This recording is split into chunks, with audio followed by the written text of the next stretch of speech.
Hello and welcome to another episode of the VR Download, a weekly show recorded live from the Upload Virtual Studios, where we bring you the latest news, reviews, comments, and interviews from the VR industry. My name is Kyle, Operations Manager at Upload. So let's meet the rest of today's panel.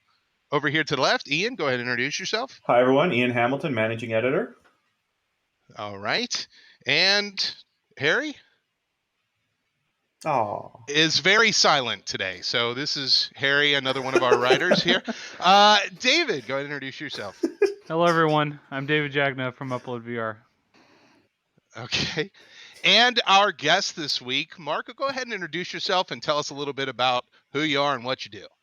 My name is Marko Permanto. I work at Neat Corporation. I'm one of the founders, and I work with game design and programming. That's my day-to-day job, basically, and primarily the budget cut series of games. That's what I do. Very cool. Very cool. Speaking of, I heard a new Budget Cuts game came out today, right? Yeah, I heard so too. Yeah, that's right. It's like half an hour ago or something like that. Yeah. Awesome. We'll dive into it more later, but can you give us just like a quick, synopsis? What is the game? Sure. It's a stealth VR game where you hunt down evil robots with throwing knives, as you usually do against robots. That's the best weapon. Of course. Yeah. Their weakness, yeah. Yeah, biggest weakness, easily. All right. Well, if everybody's ready, let's go ahead and dig into the news for this week. So, the news this week, I guess the big thing that everybody is talking about is the Oculus Quest and hands-free, controller-free, hands tracking. It's going to be amazing. I personally have not gotten it on my Quest yet, but a lot of people have. So let's see here. David, let's go to you and talk about the hand tracking. Yes, I have hand tracking on my Quest. I was one of the chosen. I have ascended into Elysium, and I am now among the golden elite that have hand tracking on their Quest. And it has not changed anything in my life. It is what it is. The reason, it's cool. It works way better than I was really thinking it would. Like I can move my hands around. I can move my fingers, each individual digit. I can, make a peace sign. I can make other signs with fingers. I can, do a thumbs up. I can do all kinds of stuff. The pinching to select is a little I feel like it's sometimes it registers it too easily. Other times I feel like I have to try to like mash, like a P in my hand hard to get it to even work. And then I can't get the home screen to come up. I saw you're supposed to like do it like this, but it doesn't work for me for some reason. I don't know. That's weird, and it doesn't really support any apps of note. It's just like system features, the browser, Oculus TV, and even within Oculus TV, some stuff won't work. Like I tried to do the Quill illustration viewer, which is part of Oculus TV, but it wouldn't work with hand tracking. I mean, it's still hit or miss right now. And when it gets more widely rolled out, I think it'll be really amazing. I can't wait to put, like someone that's never used VR, put them in, like Nature Treks or National Geographic, and let them see their hands inside that app. That would be incredible. I think that's the best use case of it for me, just to demonstrate it to people. Because everyone, when they put on a VR headset, they always do this, but they can't see their hands. But now being able to see your hands would just make that so much better. So I think it's going to be cool once developers have the time and ability to add features. The SDK launches next week, I believe. So that process will sort of kick into high gear starting next week. And I think Oculus even said we should expect the first third-party apps early next year. So for those of you who don't know, an SDK is a software development kit that allows you to implement that, oh, look, I have hands in your actual game. So the developers need to decide, first of all, do they want to have, is their game mechanic conducive for having hand controls, or do you actually need buttons? So not every game is going to get hand tracking support. Yeah, I would even go so far as to say most would not benefit from it at all. Most traditional games, I would say. Yeah, I don't like know, a Mark. game like Budget Cuts, like Yeah. you guys probably don't really you have no interest, right? Because you don't have hands presented in the game at all, and then you kind of need those buttons to switch items and do stuff, right? Sure. I mean, it could be done with like gestures, for example. I have no like ideas currently for that because I haven't been thinking about it. But I mean, it's totally possible. I believe to do budget cuts with without controllers. But there's always this like risk that the input is going to be too noisy for it to feel as responsive as with buttons. So Right. you're gonna like like potentially, like I'm just guessing here, but like my experience tells me that there's like a risk of you doing an action that you intended to happen and it doesn't happen because the input was noisy, and then you like sort of get frustrated. And so for games which have like these intense moments such as budget cuts, it can Right. be really detrimental if like that single moment where you're like being hunted by a robot and you have to hide or whatever,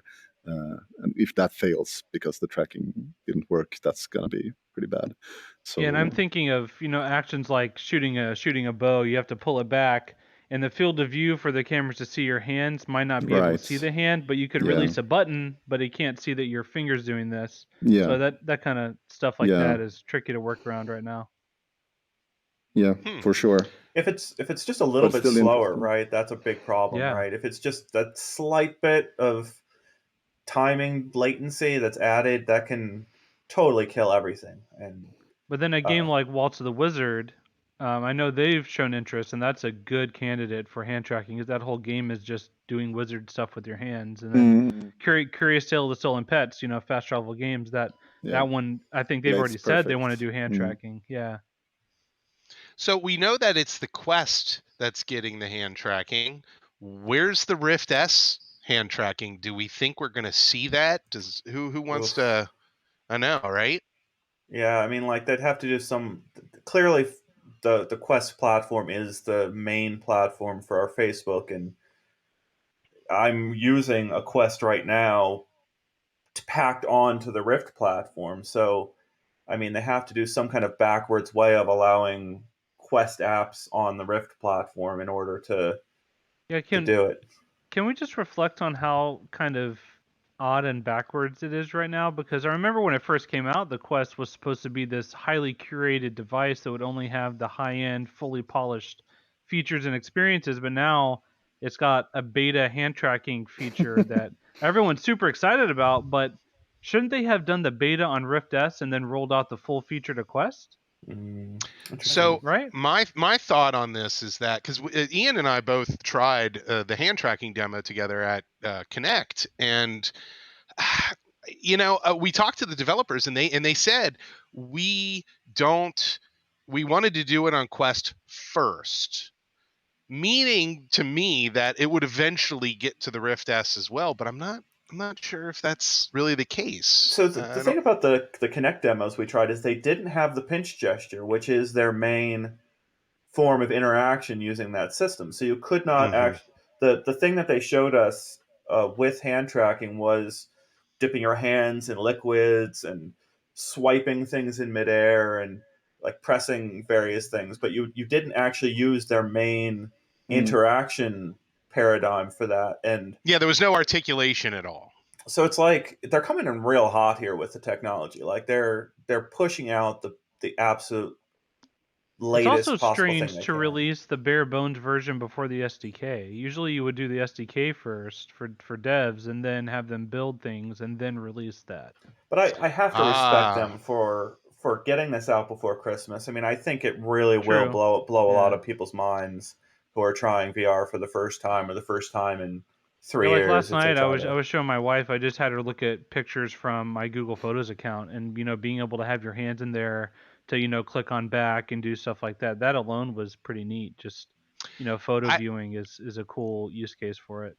I had a conversation with an indie developer last night about this, and I think that what's happening is that they want all of these customers, all these consumers that have a Quest to see the hand tracking work in its simplest form, so that there's an excitement for it, which allows developers to say, hey, there's interest in this new SDK. There's plenty of SDKs out there that nobody supports. That's a good so point. Yeah. This is, I think, maybe their advertisement. I'm going to switch seats here, and I'm going to move over and see if there's any good comments. Let's see here. Let's hope Harry doesn't teleport in while you're sitting there. If he does, we will just merge. No big deal. Looks like Robin Trippy says, yeah, it doesn't. Hopefully some games get it. Let's see here. Drew Dyksterhouse, need a rock, paper, scissors game to demo it. Yes, that's a perfect That's game. a good idea, yeah. That's great. Aperture Hand Labs. Yeah. Yep. Now, I do know that in VR chat, there are folks who are doing a special sign language that people are using back and forth. I wonder if VR chat will implement this SDK and give them true hand. That would be one of the best places to have hand tracking is VR chat, especially, and just Oculus avatars in general. As Poker Stars would be another great one to get hand tracking. That would be really excellent. Oh yeah. Yeah. You can see people tapping their fingers on the table while they're you could actually have real tells in a poker game. Let's see here. Oh, there merged. Oh no! I'll get out of the way then. But no Mike. Nope. He teleported. He's over there now. He's over there. Okay. Oh no, he's phasing. Well, while Harry phases in and out of existence, an existential crisis of his, we'll move on. So let's go to the next topic here. Magic Leap. Magic Leap has sold a whopping 6,000 units in the first 6 months. And now they're pivoting to enterprise. What? They're pivoting to enterprise? Yeah. Ian, what's your hot take on this hot mess? Oh, hot take. I don't know if the internet can handle my hot take on Magic Leap. I went to LeapCon, which was their first developers conference last year, and they held off holding one this year, assuming to save money and wait until they have more things to talk about. And it was like a Twilight Zone episode. That whole, if I had to sum it up, that whole event was so much hype.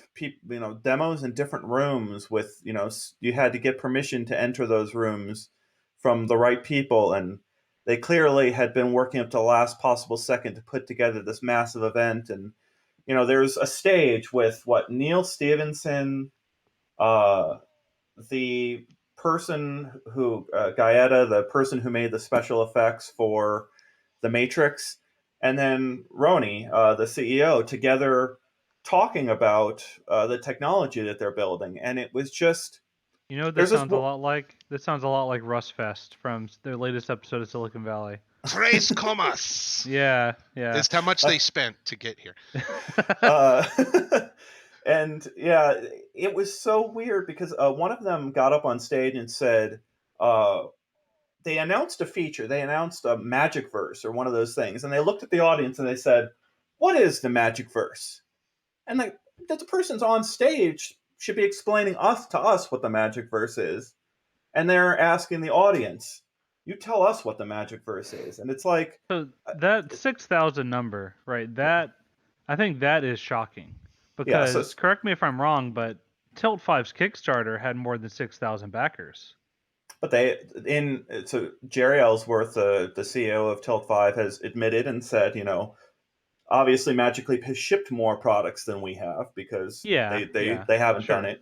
But yeah, absolutely right. 6,000 is that number comes from the Information's report.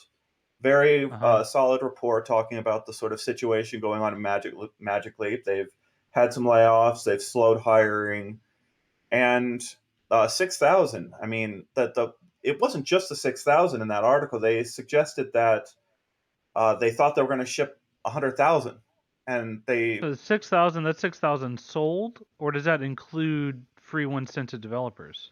Oh, good question. That could be because I know they sent out a lot. It was sold, but yeah. Voice Heaney God says it was sold. Okay.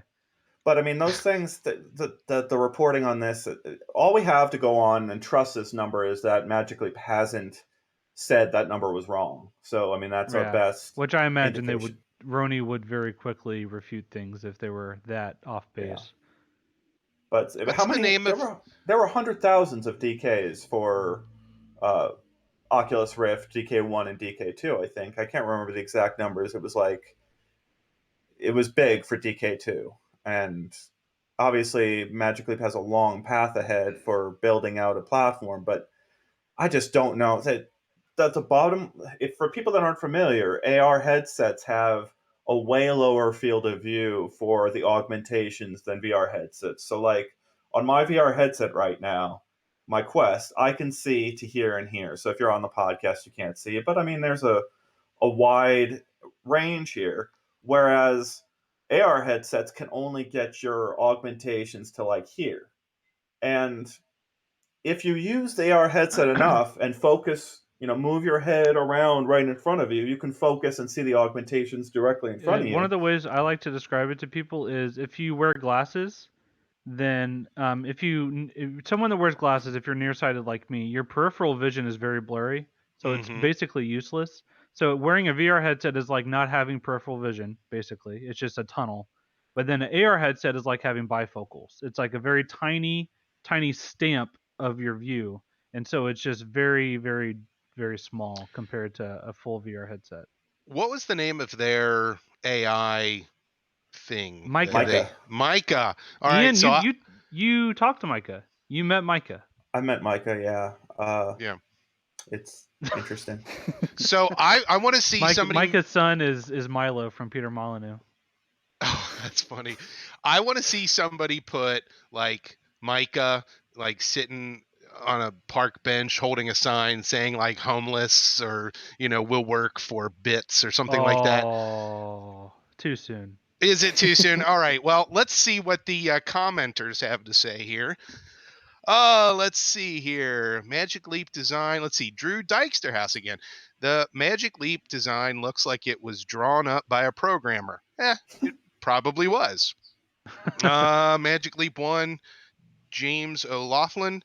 Magic Leap 1 is like 6 times more expensive than the Oculus Sdk. Well, yeah, it was. They were. I mean, hundreds versus thousands of dollars. Doing a lot more, though. In their defense, they're packing a lot of technology into that standalone, not standalone. Yeah. It's a thing in your pocket or around hanging around a fanny pack. But does Neat Corporation have any interest in AR? Is that something that you guys have interest in making content for? Yeah, I mean, for our other game called Garden of the Sea, we've been discussing doing that for yeah, that's for a good game. fit. Yeah. Yeah, Okay. but I mean, I'm not sure about like what the game design implications or ideas are currently. So yeah, I haven't been super involved in that game yet. Yeah, speaking of, there are 2 AR games for Magic Leap from Insomniac that are like plant-based games where you take care of like a tree that grows on like your table and stuff. And there's other plant-based games too from other companies too for that. It's like I guess it's obvious to put like a house plant in your corner of your room that can suddenly grow up around your actual room is a cool idea. Can't actually kill it. There's that one aquarium thing from Magic Leap. I think they made it themselves that looked really impressive from the videos. I think Tatiana tried it. She's not here today, but it's kind of like you can see, fish and stuff floating around. It's almost like an aquarium that goes with you, essentially. Kind of right. A cool So idea. you are in the aquarium, or what do you mean? Yeah, I think so. Yeah. That's cool. If anybody wants to send me their used Magic Leap, I'd be really happy to add that to my museum of dead technology. I have a nice little empty spot right next to my Razer Hydra. Jeez. Yeah, my STEM controllers. All right, let's move on. The Oculus SDK has dropped the mic and walked away from Samsung Gear VR. Ian, do you care? It was time, right? I mean, it's tragic for, I don't know, anyone still depending on that, but I mean, there's nobody still depending on that. So I could be wrong. You could hear from the people that are like, I love my Gear VR, but I don't think they exist in serious numbers. I feel like all those people moved on to the Go like they should have. Yep. There's no reason to have a Gear VR anymore. The Go is better, easier to use. Yeah, I mean. I will say I have a soft spot in my heart for the Gear because that is the headset that pretty much got me into VR. It was the first one that that I bought. I bought it back in late, I think 2015. I bought a Gear for my Samsung phone, and I loved it. I After playing around with the Gear, that's when I reached out to Ian and started writing for Upload, and I've been here almost 4 years. So the Gear was my gateway headset. Yeah. Yeah, it is. The Gear VR was kind of a gateway. It allowed people, normal consumers who didn't know anything about development kits. I mean, I don't want to develop anything. I just want to get on and look at 360 photos and videos and, y'all pitch and Yeah, roll my way to I had VR tried, success. like the DK and the I think Crescent Bay prototype and Morpheus back before it was PSVR and all those Morpheus. headsets I had tried at events, but the Gear VR was the first one that was like, oh, I can go on the internet, buy this, and it'll be here in a couple of days. Okay, I'm gonna get it. It's an interesting analog to what's happening with Magic Leap, because I think it's 5 years now that they first shipped the Gear VR Innovator Edition, and they specifically put the label on it, Innovator Edition, and they had that label on that kit for a long time, and they wanted to let everyone know that this is not meant as a consumer product. They knew that it had all these limitations, lack of apps, all these different things. It would overheat. Those sorts of things made it a hard, frictionful thing. And then there's stories out there. I think History of the Future, the book by Blake Harris, sort of unfolded some of these things that happened behind the scene. But I want to say it's John Carmack who sort of criticized Oculus for putting that Innovator Edition label on their stuff for so long. He said, we've got to rip that label off and let people know this thing is ready. And I don't know. I think there's a comparison there in that Magic Leap just removed the Creator Edition label from their product, but I think it's still years away. AR is still several years away from being a compelling platform, except Yeah, for possibly the Tilt 5 tabletop use case, which is really cool in its sort of implementation. yeah. Marko, any thoughts on the death of Gear VR? Not really. I mean, the only thing that I ever tried on Gear VR was a music video, like way back. I don't even remember what it was, but yeah. So I have no sentimental feelings, honestly. The only sentimental feeling that I have about the Gear VR is because of the Gear VR. I have gone to numerous meetups and conventions and expos throughout the early years of VR, and everybody had a Galaxy Note 4. I mean, you'd sit at a table with 30 people. Everybody has their Galaxy Note 4 out. So I guess Samsung made out at least a little bit on that one. and on that point, I think they're the likeliest to do a Go competitor, right? I think Samsung might see value in putting the best possible display in a very thin form factor VR headset, so people can have a nice portable entertainment expected experience. that to come from Google. I would have thought they would have done, to really more heavily lean into Daydream like the Mirage Solo, or do their own headset, but clearly that's not their focus anymore. Yeah. Oh well. RIP Gear VR. Let's move on to the next piece of news. Google and their AR Core is going to get Depth API, which basically means it's going to know how far away things are and be able to do real occlusion, which is something that AR Kit from Apple has been kind of championing. Yeah, that's a word. Recently. David, what's your thoughts on AR Core? Have you played around with it at all? Yeah, there are a few games in the App Store. Most of them are, kind of remind me of the like Oculus Share days of kind of like tech demo type stuff. But yeah, I think it's cool. Occlusion is definitely needed for it to really be an impressive use of AR. I think Pokemon Go, like it's just an image of a Pokemon laid across whatever your camera's pointed at. It's not actually AR really. I know Niantic has shown demos of them having occlusion where Pokemon can hide behind things and hide behind people, and I think stuff like that is really cool. And having that in an AR game would make it a lot more impressive to me. I know there are some cool horror games out there like Night Terrors that will like put zombies and haunted stuff in your house, which is pretty neat. Five Nights at Freddy's AR just came out and they do something similar. So I mean, there's really cool potential there, but I definitely think occlusion was something sorely missing that is pretty much a necessary thing. Yeah, Pretty for games at much. least. Yeah, definitely. Yeah. Now there's things like you can put furniture or shoes on your feet, or there's all sorts of fun applications for AR nowadays. The occlusion is just an obvious natural next step, Right. basically. Ian, what are your thoughts?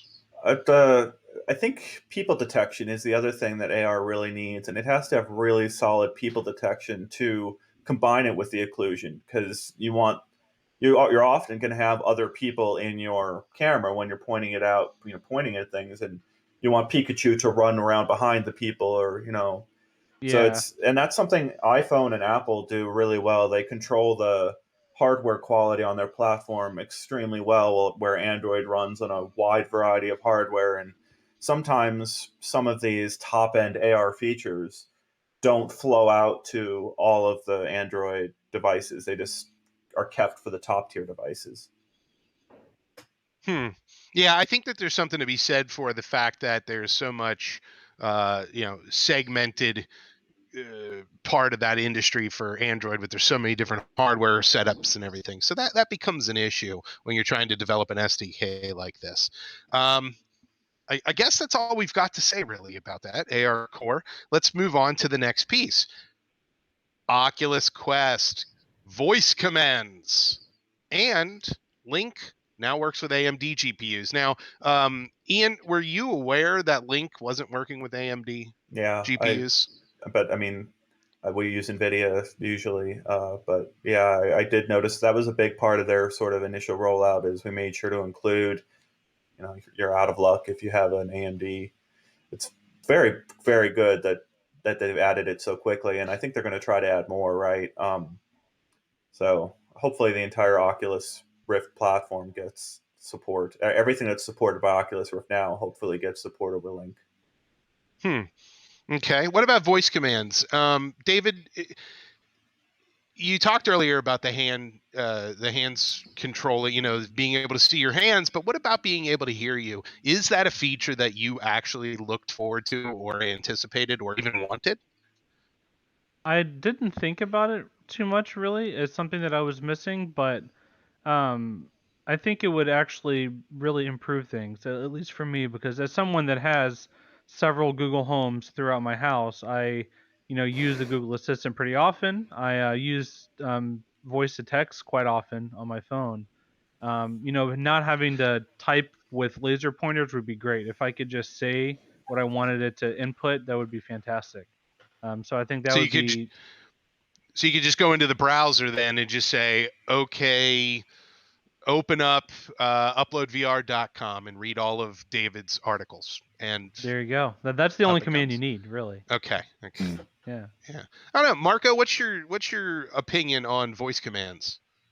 I like the idea a lot.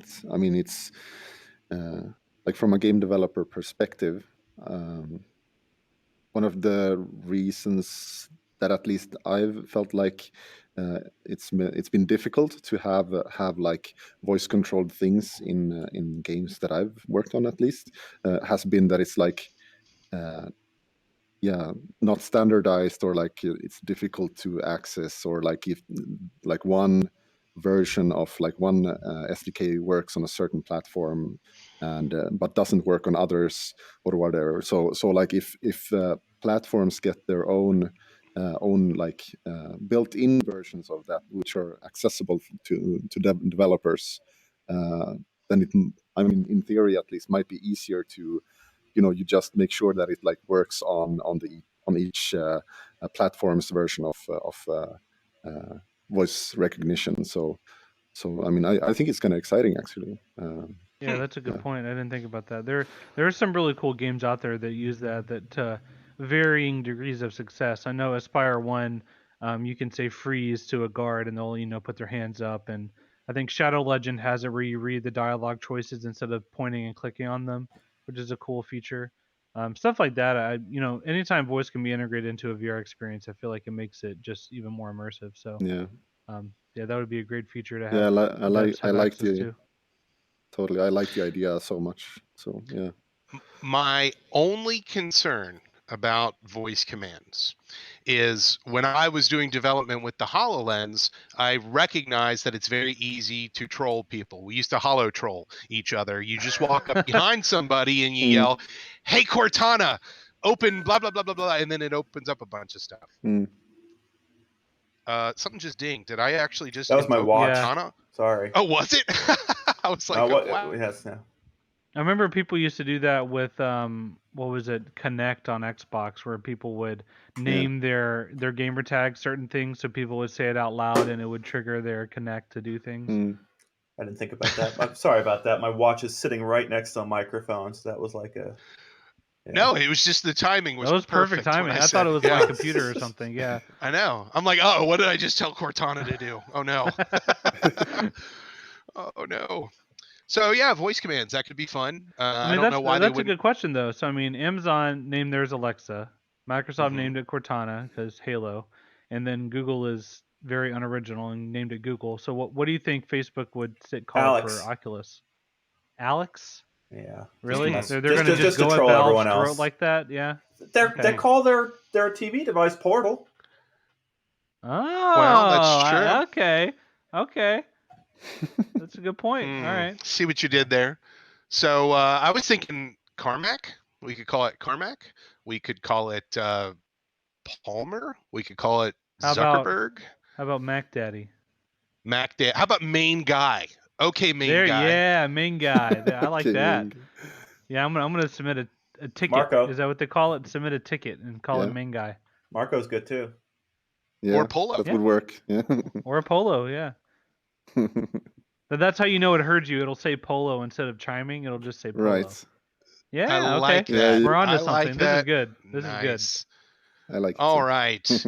So I think that's enough in terms of news. Let's move on. Do we have any comments about voices? Well, the comments are a little light today. Not a whole lot. So if you are watching this live on our YouTube stream, feel free to go in and comment, and you might get your comment read live on the show. So while people are scrambling to go write us awesome stuff to read, let's talk about release of the week. So release of the week, we talk about games that we've played this week. Ian, I think we're going to start over here with you. What have you played this week? Boneworks. I completed Boneworks. Wow. It's an amazing game. We gave it a 4 out of 5. Jamie and I both completed it. He did the review, so go check that review out. We've got a video review on our YouTube channel too. It's a divisive game, I think. It's only divisive, like, I'm on Twitter all the time. You can find me on there, and I'm seeing the comments from VR devs, and VR devs have so many opinions about these products, and we obviously have our own opinions about these products, and those opinions can miss the size of the audience for something like a Half-Life game, right? I mean, I can't help but see Boneworks and see things like Portal and Half-Life reflected in just the sense of where you are, the writings on the walls, the chain link fences you need to walk around. There's just a real sense of Valve inspiration there, and they have those enemies that are basically face crabs, but are married with robots from Portal. And VR, and they essentially mash them together. And they try to force you into a virtual world when they jump on your head, which is amazing. Such a cool concept, but it's also, but then again, you do the physics stuff just wrong, and you can make yourself sick, moving around in a really awkward way, and that can.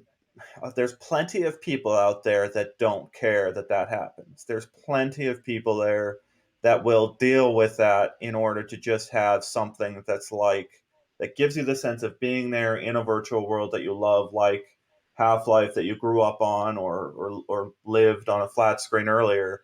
they'll deal with that. They won't have the stomach problems that lots of other people, and the stomach problems people can just skip the game. They don't need to play it. Yeah. I'm actually gonna switch seats here, so that way we can see, because I see there's some comments rolling in now, and James O'Laughlin wants to know: does Boneworks make people sick? I've heard it was very inconsiderate towards comfort. Interesting way of putting it. Which is not good if true. Does it make you sick, Ian? Does it make you sick, David? I got sick several times and had to take lay down. Yeah. But the reason why that could happen is many. You could.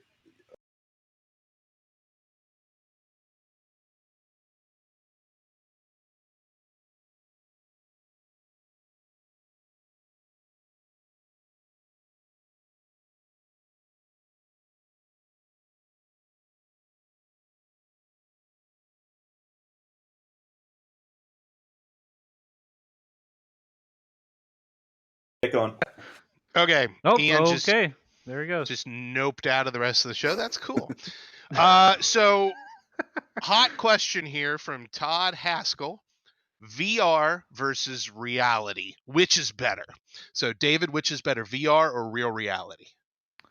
I'm gonna say real reality, because then you have the option For of going now. into VR. All right, Right. Marko, do you agree? Yeah. Yeah, for now.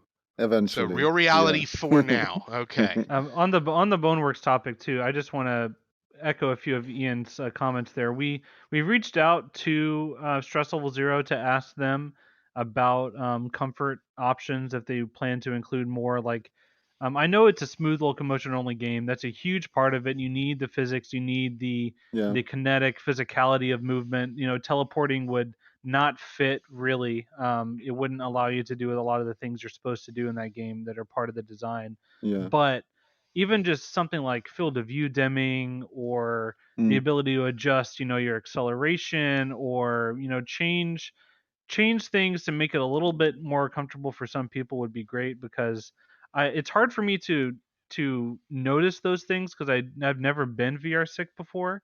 So I Mhm. have to kind of talk to Ian, because he is still very, very, very sensitive, even though he spends tons of time in VR. He Mm-hmm. just, it's still very sensitive for him. So, Mm-hmm. I can tell Boneworks clearly is a game that's going to make people sick. I mean, it's Yeah. the physics alone go wonky sometimes, and just the way the movement works, and a lot of the game, one of the core mechanics that you have to do a lot is jump, and that's a button press on your controller that you can't replicate with your body. So that's something that in and of itself is just going to throw people off. Mm. It's a tricky thing, because the polar opposite, the other big release of the week, Budget Cuts 2, is a game that is only teleport. Yeah. Teleporting is a core design element with the gun that shoots you and teleports, and I mean it's about as polar opposite as you can get. So I mean it's kind of Yeah, interesting. Those are the basically. two big games this week. Yeah, it is. I actually like. I mean, I really like that Stress Level Zero have like gone like all in with making like Yeah. a smooth locomotion game only. Like so many things, like you said, that are part of the core design of that game. Like they wouldn't be able to like include certain things if they had. Yeah, if they had other options as well. Yeah, I mean, a lot of Oculus Studios games nowadays are smooth only, like Asgard's Wrath, Stormland. Those games are smooth locomotion only. I think From Other Suns had the weird third-person view. So I mean, a lot of games are going in that direction, that they're trying to emulate, non-VR gameplay a lot. But let's talk about Budget Cuts too. Your guys' movement system is, a gun that you have in your hand and you shoot it, and then where that orb lands, you have a Mm, portal that you can look at to preview where you're going to be teleporting to. So right. that is the main mechanic of the entire game. So I mean, if that was Mm, gone, the game would be entirely different, right? So I mean, yeah, the whole game is built around that. exactly. I mean, it is like our take on how how would you do. I mean, everything sort of like fits together because, Hmm. like you said, it is the core mechanic, uh, and like everything stems out from how we originally felt motion sick in VR when we started working on the game, but we still wanted level design. Like we didn't want to make like a game in this case where you just stand still and do something in one spot. So we were like, okay, so how do we fix this? Yeah, we could teleport around, but just pointing and clicking is boring. So we added like a thing that flies away, and then like when the ball lands over there, you don't necessarily immediately want to go over there. You want to know what it's like over there first to sort of simulate the idea of looking around corners, So we added the portal so you can like get a preview of where you would end up. So Yeah. It does stem from being motion sick, but we still want to make the action of teleporting fun and part of the core design. So yeah, and I will say everything. that Yeah. as someone that personally doesn't get motion sick, and I always, anytime I have the option of smooth movement in a game, I turn it on. I always do smooth movement. I never teleport if I don't have to, but I still, loved and appreciated the, care that went into the way that the teleport works in budget cuts, because it is the foundational element of the experience. It's not, Skyrim with teleport to me is terrible. I want to be able to move through that world, and freely explore it, not, magically teleport, which, I guess it fits Skyrim better than others. You can just imagine it's a spell or whatever, but it takes me out of it. So, but because you have a gun that is attached to your hand with, a portal device and all those things, that so much thought has gone into it, it doesn't take me out of it. It becomes part of the experience. And so I think And that's it the same way affects our Boneworks works with their smooth movement, right? Like I could not imagine just looking up somewhere and teleporting onto a ledge. I have to physically climb up there. That's I mean, that the is the difference. game. Yeah, I mean, Right. it wouldn't work. Yeah, at least I think so. Yeah. Yeah. Do we have Uh, any other comments there about either of those? Yeah, there's not a whole lot. Somebody wanted to know. Let's see. Drew Dyksterhouse wanted to know if Budget Cuts 2 is going to come out on Quest. I don't know. What do you think, Marko? Probably not in a while, at least. Okay. But like, no promises. I really like the platform, but yeah, we developed for PC first in this case. Makes so sense. Yeah, the original is coming to Quest though, right? We're not Is that true? We haven't decided yet. So Oh no, it's like, PSVR. PSVR is where it's coming. Definitely, yeah. That's right. Yeah, we're working on the PSVR version. Yeah, there you go. That's right. that's true. Fast Travel Games. Hey, Marko, wave to us watching at the studio. Hey, Fast Travel. Love you guys. Did a great job. The next, so the hot topic, I think, is our next discussion, right? And it's a bummer Ian won't be here for it, because this yes. Oh, you're stealing my thunder, David. I love it. Yes, the hot topic of the week: Facebook's social integration, text, chat, user events, etc. I always feel like somebody's watching me, because they're going to use that data collection in the Oculus platform and do targeted ads. And the logic here is that Facebook knows that you are a VR person, so therefore you can get VR ads. Since you've already bought into this system, this ecosystem, you are going to appreciate the ads. Now, how much are they actually getting from us in the headset, and what are they actually really doing? So I don't know, David, what's your take on this? For me personally, I've always been of the mind that everything on the internet that I use is already tracking me, right? Google knows everywhere I go. They know everything that I look at on the internet. They know my interests. They know my personal details. All that stuff is out there for companies like Google and Facebook and Twitter and all those places that I use my real name and I use my real information. So to me, saying that, Facebook is going to monitor and look at the things I do in VR and then use that to serve me ads that are more relevant to my interests, that isn't a bad thing to me. I mean, I understand the privacy implications and the concern that it's a slippery slope, and it's going to lead to all these terrible things like Ready Player One style ads in your field of view, and it's going to ruin everything. and maybe in the future that might come to pass in the worst timeline. But if responsible decisions are made and people support things that are good, and like, it doesn't mean that the entire premise of the whole concept of social integration in VR is a bad thing. That's kind of my perspective on it. That if it means on Facebook when I'm scrolling, I'll see an ad for a VR game instead of an ad for like face cream. That's not bad to me. Like, I'll take it. That's yeah. Yeah, I have to agree because I personally have the experience of going to some tech forum or something, and while I'm searching around, I notice that there are ads randomly placed throughout the forum for things like Barbie, American Girl, Kinects, Roblox, things that I don't do, but everybody else in my family does.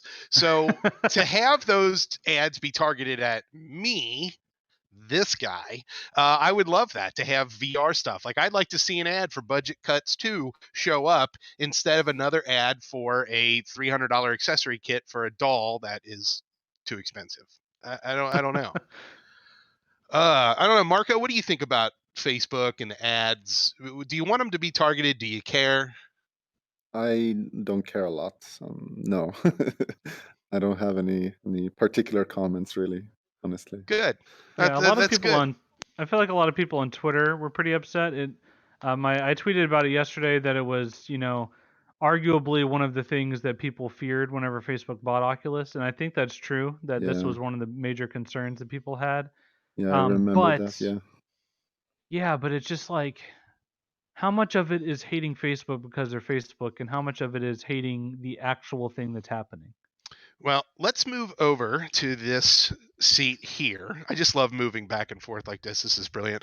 Let's see what kind of comments, because you'd think that something like this would be pretty big. Chris Gould, disconnected my Facebook account.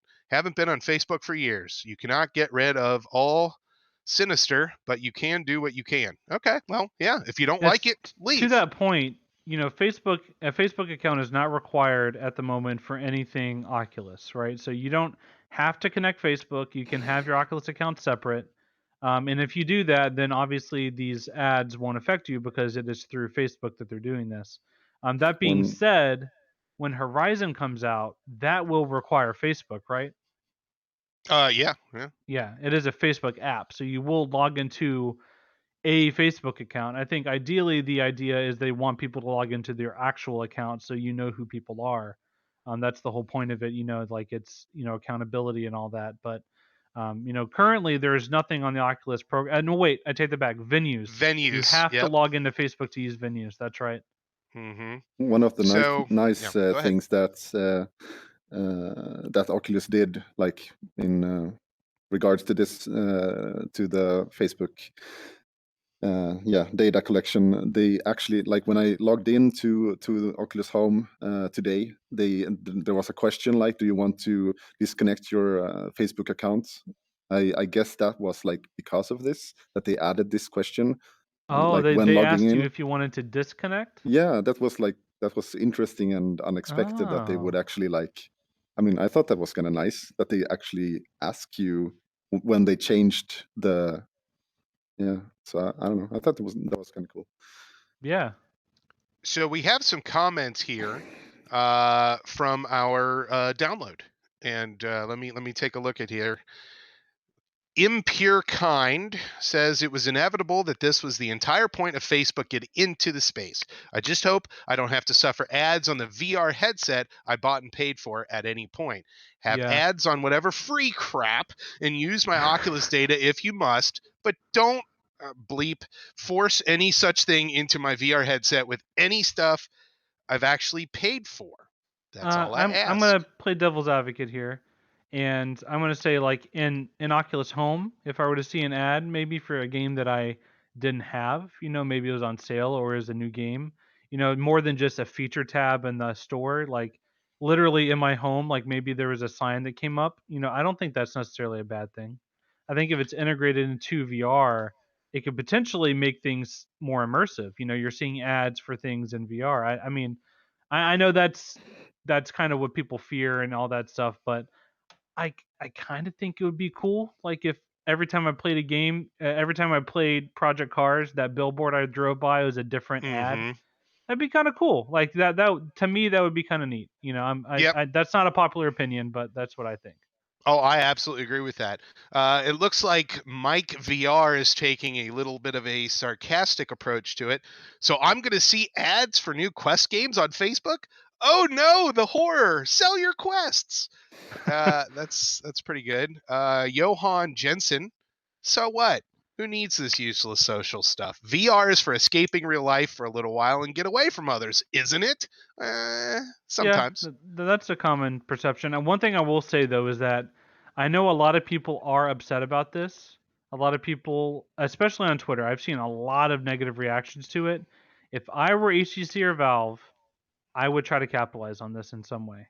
I would, put out a new ad of some kind that emphasizes how disconnected your experience is. I think there is an opportunity there. If I were a rival company, similar to how back at E3 when the Xbox One was announced, they announced that you couldn't share game discs originally, that you had to register that disc with your console and you couldn't trade or share disc at all. Then Sony released a video saying, "Oh, here's how you share games on PS4," and it was two executives handing the game to each other, and that was the whole video.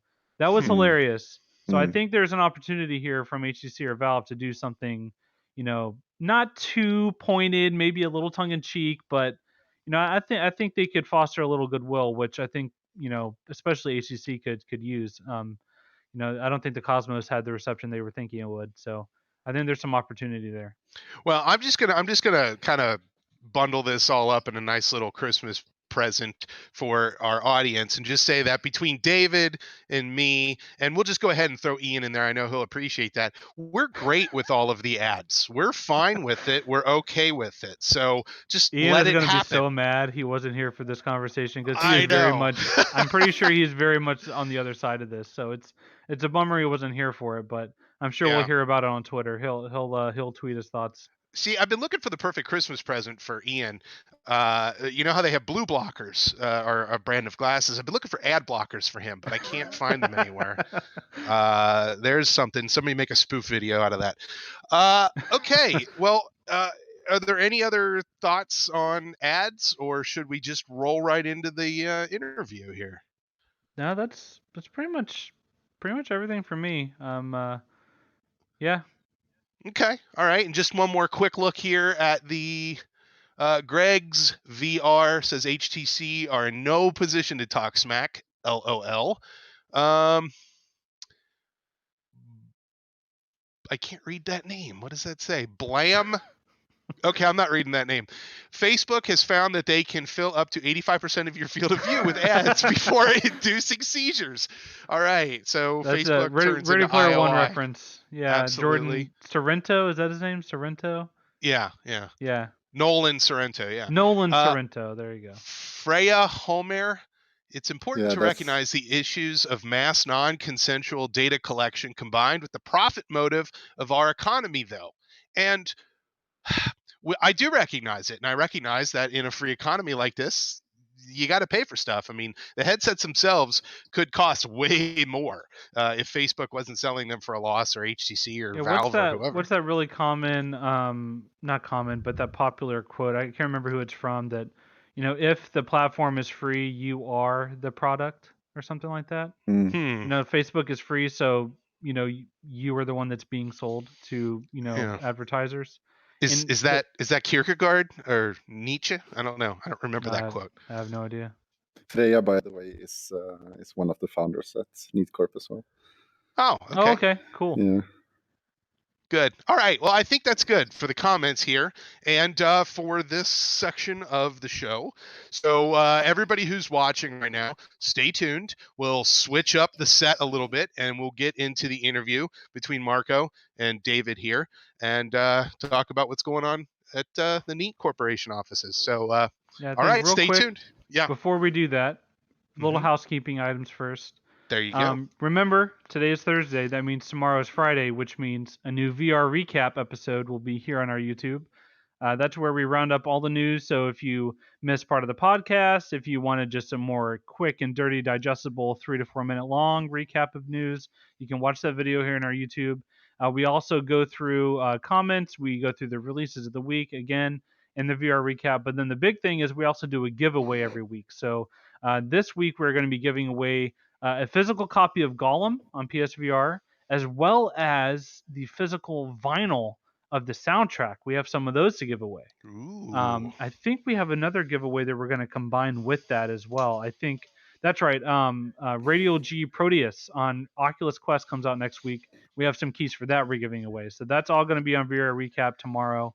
Right now, Jamie and Zena are out of town in Japan, but while they're there, they're going to be filming some more content for the VR Culture Show, which is our non-gaming show on YouTube where we do interviews and event coverage. And there's something else. We have, oh, that's right. Budget Cuts 2 came out. We have our video review and written review at uploadvr.com. Boneworks, that came out. We have a review at uploadvr.com and here on our YouTube. And I think that's pretty much everything. If you didn't see the holiday VR showcase, you can check that out on YouTube as well. We had an hour full of announcements and footage of new VR games and great stuff. But yeah, so I'm ready to interview you. Let's do it. All right, everybody, hold on, stay tuned. Here comes the interview. I'm gonna snap my fingers and we'll teleport in just a minute.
Think we're live.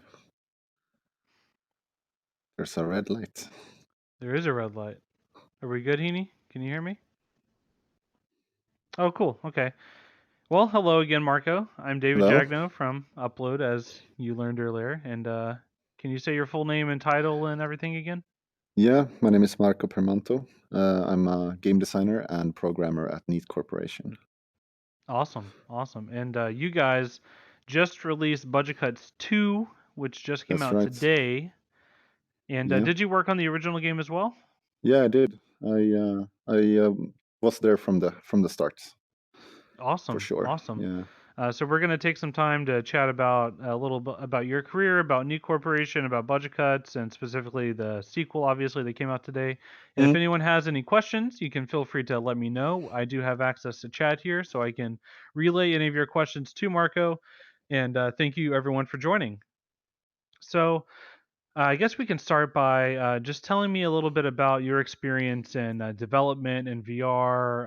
What brought you to Neat Corporation to found the studio, all that stuff. Well, what were you doing before?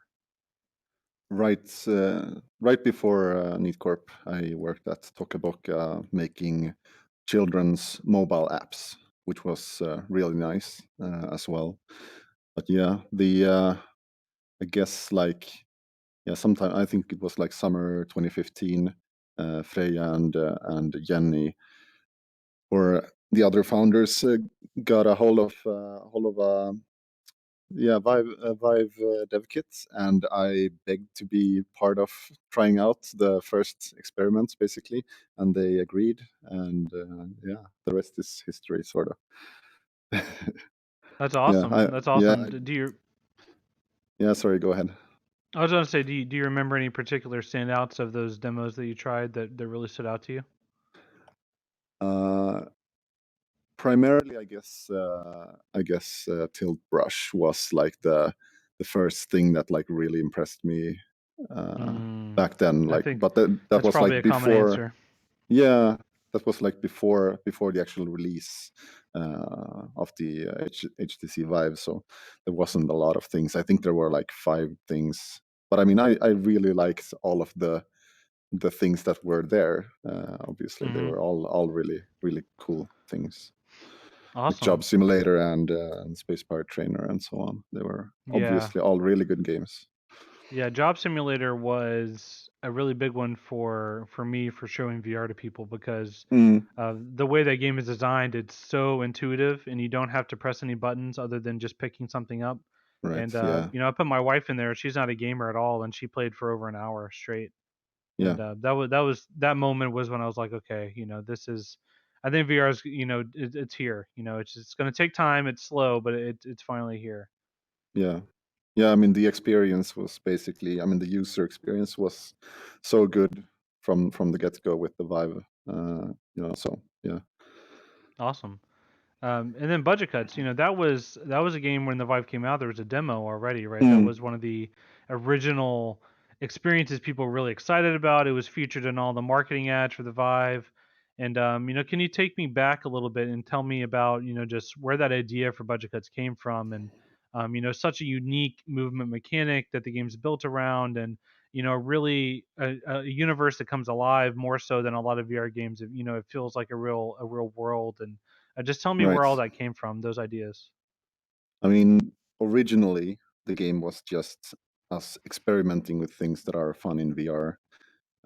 We noticed that obviously throwing things was really cool because that was like different from what you could do with like a regular controller. So throwing things felt obviously fun for us, and just like super simple basic interactions which you do like in real life, like opening drawers and like looking for stuff. And just like how immediately menacing enemies felt in a VR game compared to your average shooter. Just having their presence in VR, and having a gun pointed at your face, like just felt too real in a weird way that I hadn't experienced before. So yeah, once we started to see those things which are like these are obviously fun things, then we started to like build this idea around a game that we would want to make. And the name comes from an older idea that Jenny and Freya had. And yeah, we were like basically started making a VR version of that game idea, and eventually the game evolved into what it is today, basically.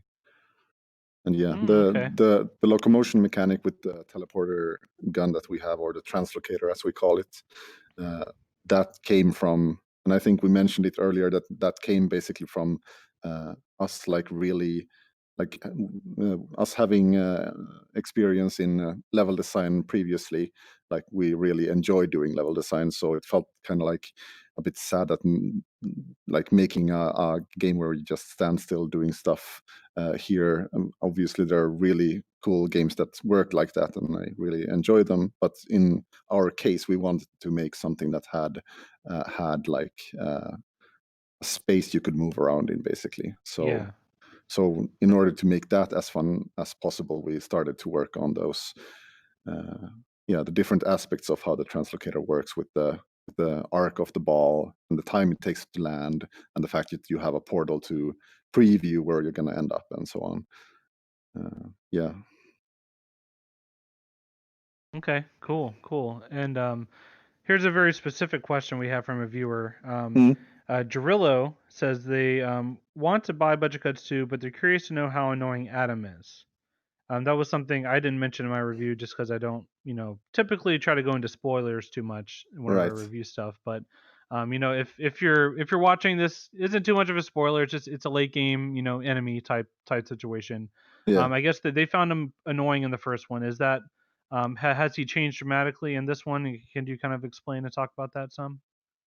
I mean, it is difficult to talk about without going into spoilers, but Sure. the experience is different with Adam Okay. this time around. That's a good It's way not, of putting it. It's Yeah. not the same, obviously, but Yeah. like we did that encounter once, and we like it's not the same. But yeah, he's definitely there with his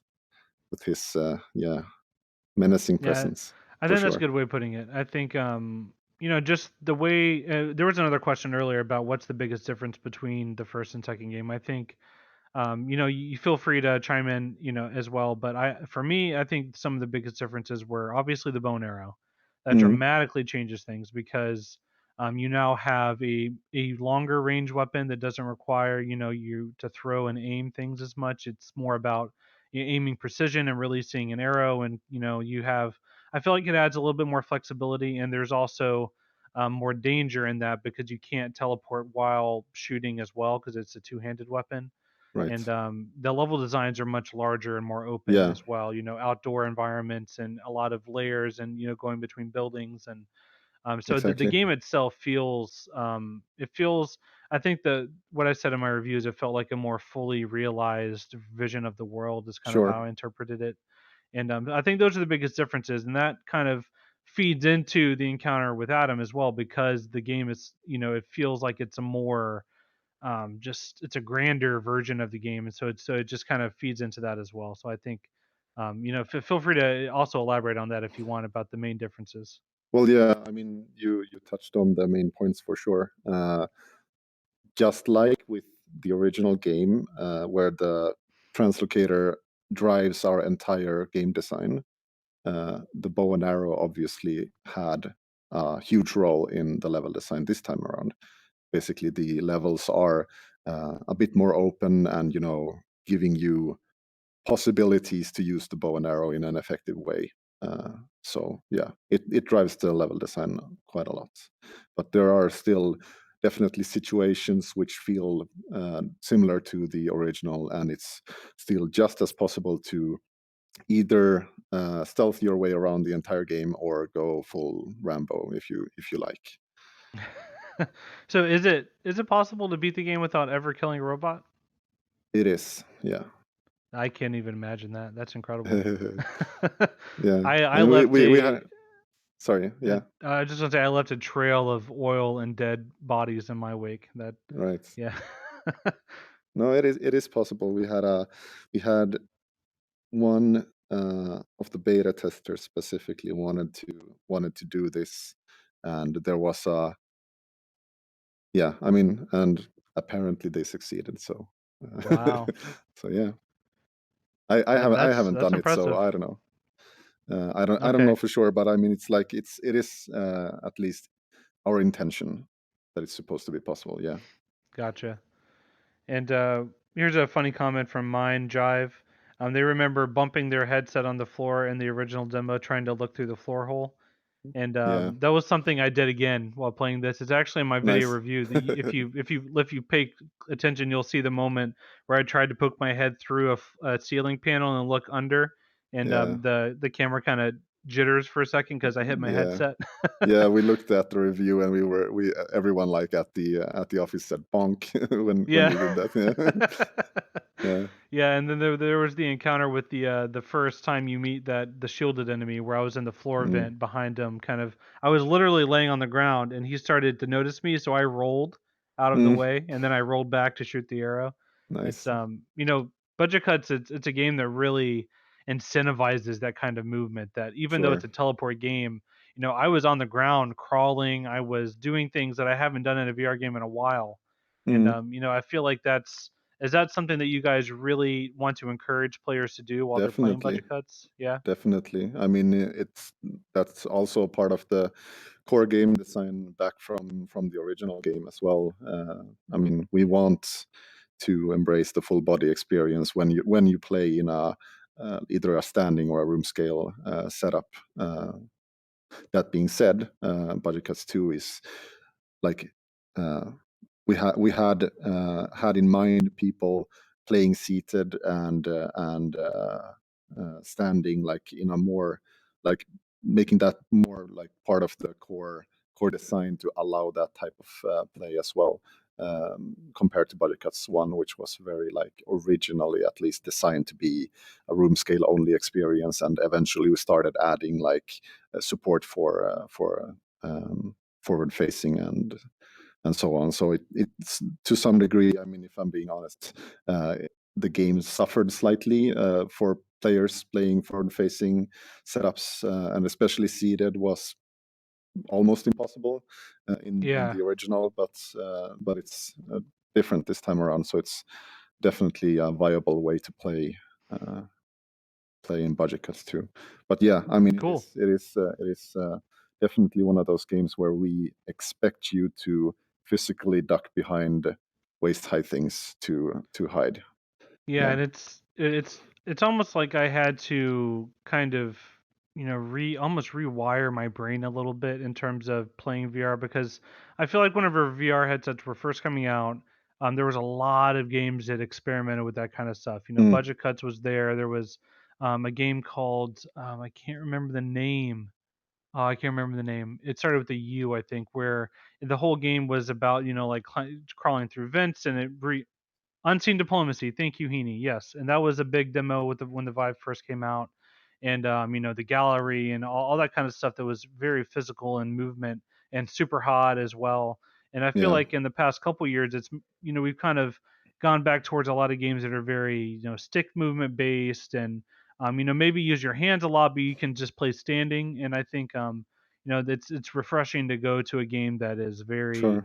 VR first. It's like I literally cannot even imagine a scenario where this game would work outside of VR. Like not No. not Yeah. only like it just wouldn't work, right? I mean, it's designed for VR from the ground up. Yeah. Definitely. That being said, I like that there are games which are like traditional stick movements. It feels kind of like a non VR game, but still in VR with like VR elements. I like Uh-huh. that those games exist as well, because then that means that you can play different types of games basically. I mean, and I think every addition to the VR market is positive. So yeah, Budget Cuts is one of those games where you move around a lot physically, and then you can play something else that's like more relaxed and has basically, Sure. yeah, I know. And So yeah, interesting thing about Budget Cuts too is you guys partnered with Fast Travel Games yeah.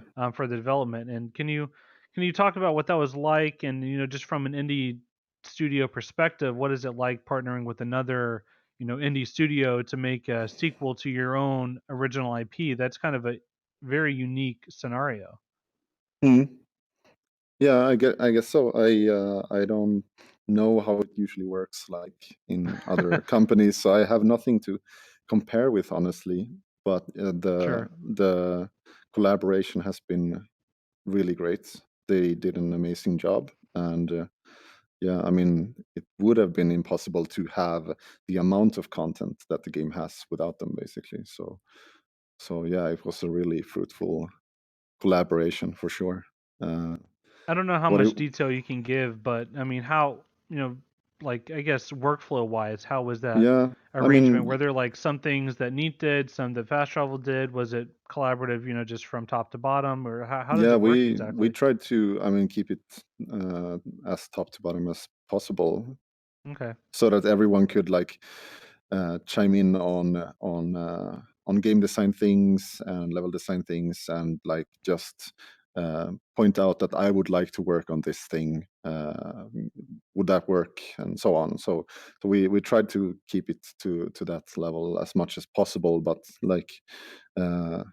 Yeah, there would definitely be parts that I could point out that like fast travel worked more on than we did, and so on. But I'll probably leave those types of things for the future. Maybe it's probably best if like people currently, at least, like play it as like the coherent whole as it is, because it is like a full collaboration where we both did 50-50, working on different parts. Awesome. But yeah, we used to share offices way back, and that's basically when the ideas started flowing for Oh, I see. collaboration. And eventually we moved apart into separate bigger offices, and but we still like sit like very close to each other. Their office is like maybe 300 meters away or something like that, so it's like really really close. So yeah, Okay, we I'm sure that makes things much easier. yeah, Yeah. totally. I mean, they Yeah. would come over here multiple times a week, and we would chat about things. And during certain periods, they like some of the fast travel games, people sat in our offices for certain periods of time, and so on. So Right, yeah. right. Cool, cool. Here's a funny question from wrench.se. Question to you, Marko. Of all your audio contractors, which is your favorite? Asking for a friend. Would probably be. I'm sorry. Wrench is our audio contractor. I guess that's why Yeah, he's. I figured. Yeah, he's a Jarillo. close friend of Um, mine. Really good at making music oh, okay. and sound. Gotcha. Yeah, I Yeah, mean, great job to Wrench. yeah, Kudos to him, or him or amazing her. music. Jarillo, the person that was asking about Adam earlier, said they just picked it up based on our conversation and are downloading it now. Nice. Yep. So I hope you enjoyed, Jarillo. If Yeah. you are interested, you can watch or read my review. It's spoiler free. It's here on our upload via our YouTube channel and on the website. The written review is about twice as long as the video. I had to cut out a lot for the video to cram it in there, but Mm. yeah, I really enjoyed it. I haven't talked about it very much in terms of my impressions, but I gave it a 4 out of 5. I really enjoyed it. I thought it was pretty much top to bottom improvement over the Yeah. original. And Thank so you. kudos to your team and to Fast Travel, and you, Freya, Jenny. Congrats on the release, and I hope it does very well for you guys because I really enjoyed it. Yeah. Thanks a lot. Yeah, and if anyone has any final questions for Marko here, let us know, and we will make sure to ask them as long as there are things that you can talk about. Because I think earlier we talked about the original budget cut is coming to PSVR, right? Mm. Do you know what the time frame of that is? I mean, I think last time we publicly spoke about it was supposed to come like fall 2019, but I guess it's time to like openly say that it's going to be delayed to Q1 2020. Sure. So yeah, that's basically when it's coming out. Cool, cool, Yeah. and that is a pretty cool announcement because that was a game that I think back whenever the PSVR came out, that was one of the key games that was like, no, this is a PCVR game, like it's not going to be on PSVR. And What were some of the struggles of porting that down to PSVR? Because that's a 180 platform. If you stand up or move too much, you get out of the camera field of view. It can lose Yeah. tracking easily. You can't really turn around. We know what were the challenges of porting a game like Budget Cuts to that? Well, basically we had to do things that are like, for example, the crawl spaces in between, above the ceiling spaces in Budget Cuts 1 is a like big part of that game. You crawl around in the ceiling spaces and look down at the supervisors, as they're called, the enemies, and maybe drop down knives or whatever, or like plan your attack from those vantage points. That aspect of the game, for example, we had to implement an auto ducking feature, so that when you teleport up to those spaces, you become smaller, for example. Okay, that makes And sense. It's like, unfortunate, but it does make sense. I mean, it does work way better than I originally expected. I was like, sort of like feeling kind of grumpy about doing it, but I mean, I've been playing it a lot, and it's a super polished experience. So I don't see Yeah. any problems in practice once, now that it's been implemented well. So it's a cool Yeah, game on certainly seems PSVR. like a worthwhile compromise. I just know that, yeah, having played it on PC, it's whenever I'm teleporting over, up into a ceiling or something like that, being and seeing the green view of, I can't stand there, having to remember to duck. It's just one of those like uniquely VR things that Sure. it's unfortunate that, but I mean it's nothing to do with the game. It's a hardware limitation, so it's something you have to work around. Mm.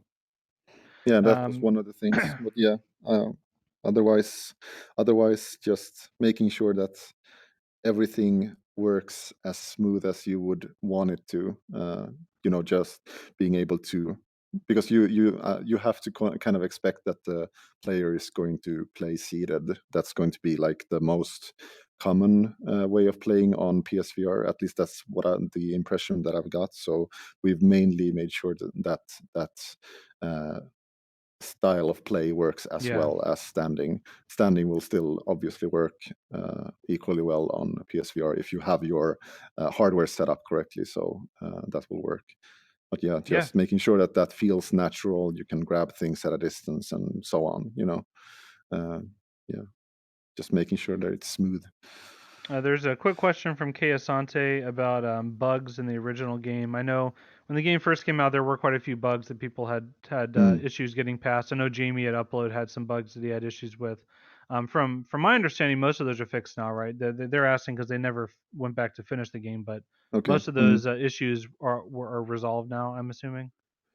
Yeah, most of them definitely. Yeah, Unfortunately, Budget Cuts 1 still has bugs that are sure. quite embarrassing, if I'm being honest. But the idea is basically that, I mean, we've been really swamped with shipping Budget Cuts 2. Yeah, of So course. unfortunately, we haven't been able to support the original game as much as we would like, because we're a small team. We're 10 people at Neat Corp, and I think Fast Travel is slightly more, maybe, unsure. But yeah, Yeah, to respond to s- the question though, from what I haven't heard of anyone having quote game breaking issues since the first couple month patches came mm, out. I think all those should be resolved. So if you haven't played it, I would encourage you to go back and play it because it does connect narratively to this one. Near Budget Cuts 2 yeah, you can yeah, play without having played the first one, but I think it will improve the experience and your appreciation for it if you definitely, have played the first one. Yeah. sure.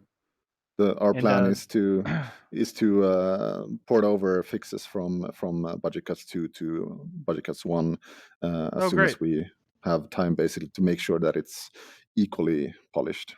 Yeah, that's the Cool. plan. That's awesome. And both are available on Steam in a package, right, for a slight Yeah, discount. So if you haven't played either, you can buy them together for a little bit of a cheaper price. sure. And yeah, so are there any other final notes or comments you want to make about the release, about Neat or anything like that at all? Yeah, I don't know. Just hope you really enjoyed the game. I guess that's it.